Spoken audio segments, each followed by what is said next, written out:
Hi, everybody. And I wanted to talk about today. The theme is giving people too many chances. If you give too many chances to people, and you will rot on the inside. Okay, I know this firsthand because I am a very nice person. I've given so many chances to so many people. I remember way back in college. My girlfriend back then cheated on me, and I gave her another chance. Eventually, I cheated on her, and then she cheated on me, and back and forth. What I should have done was just break up with her. There was a guy named Jeff that I was friends with for years, and starting in 2018, he started treating me kind of badly, and I just kind of ignored it, kind of put up with it, didn't really speak out, right, whatever. But I started speaking out, and then he's like, "Oh, blah blah blah. It's my Huntington's disease or something like that. That's why I." So I believed it for a while, and then he just did things where we were at a bachelor party, my bachelor party, and him and some other guy went out of the party to go get hookers or something. I didn't. I wasn't involved in that. I stayed at the house, you know. Me and my other friends stayed at the house. They went and got hookers, and then they did stuff with hookers outside of the house. And Jeff was separated from his wife at the time, you know. And I tried to stop him from getting hookers. I'm like, "Are you sure you want to do this? You sure you want to do this?" And he's like, "Yeah, yeah, whatever." And so then the next day he says, "Don't tell my wife." And I was like, "Okay." Being a good friend, I wasn't going to tell his wife.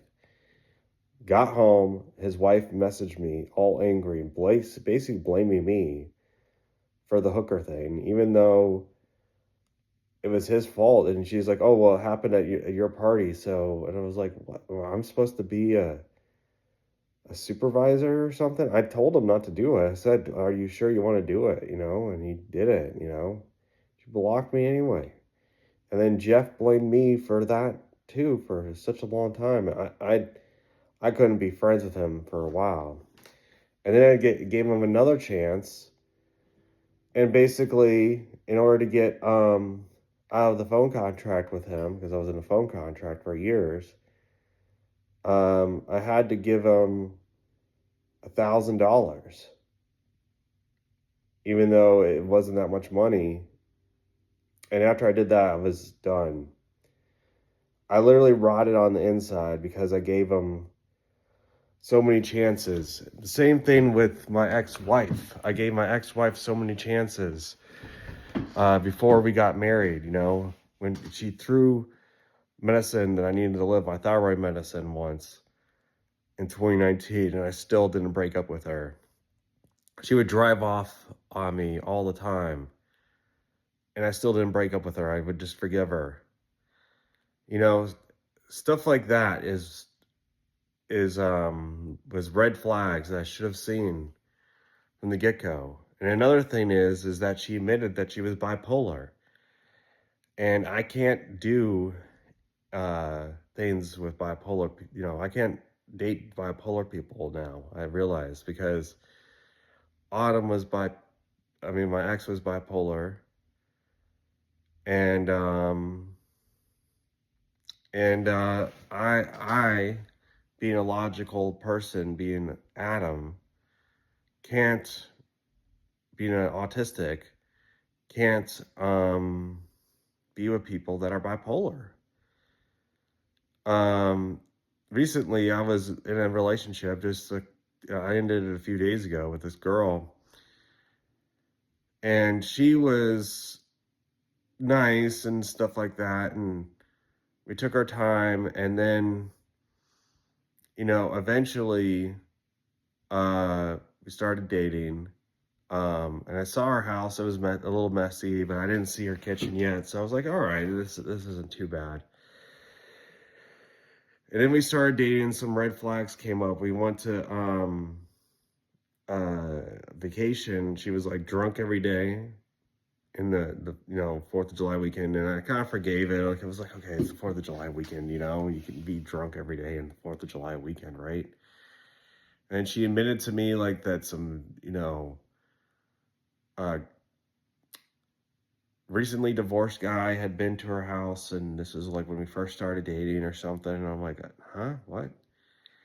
And then and then she had all these male friends that were, it was kind of weird. A lot of them were older, but a lot of them were around her age. She had so many male friends, which was a little weird for me, but I was like, all right, whatever. And I just saw just some red flags. Her teeth were kind of rotten, and she just didn't seem to be all there or something. And then what happened was, when I was she broke her leg, and I went over to her house, right, to help her out. I got her some food and whatever, and her whole house was messy. And she's like, I cleaned my kitchen. And I was like, I looked at the kitchen, and I was like, no, you haven't. I don't think you cleaned it. Let me show you what a clean kitchen is. And I started cleaning her kitchen. I almost vomited. It was like an episode of Hoarders. And then I saw the lawn motor oil in the kitchen. And basically what it was, lawnmower oil right next to the spices.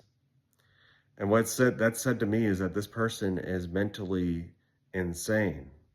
That there's something wrong with their brain in order to do that.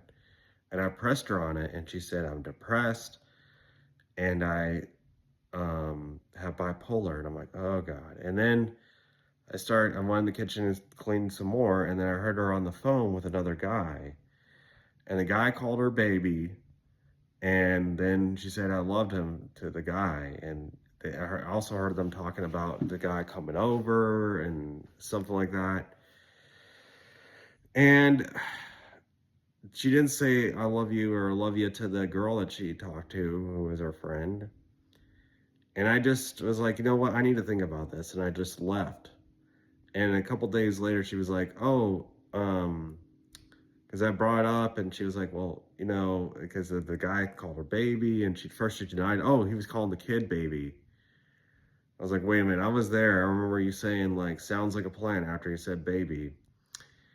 And so then a couple days later, she's like, oh, well, he's a married man. He just talks to people, like, he just talk to women like that, or, just jokingly or something. And I was like, I don't know. And then, like, I just brought up all the other stuff. I was like, the mess and I don't know. I just don't see this going anywhere. And then the fact that she said she's bipolar, I didn't see it going anywhere, because I saw that mess.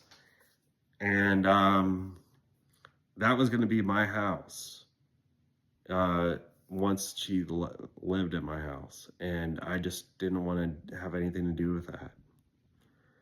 So the point of the story is, I broke up, learned from my mistakes from my ex-wife, and just didn't give her another chance. And I want to try to find someone that I can be with for a long term, because my biggest regret is to spend years with somebody that I know isn't for me, or that just is going to drain me. And I knew that this woman was going to drain me with all the mess she had, and the talking to other guys. And when I pressed her about her drinking, she said, don't get on to me about my drinking, just don't get on to me about that. And I was like, oh God. So what does that mean?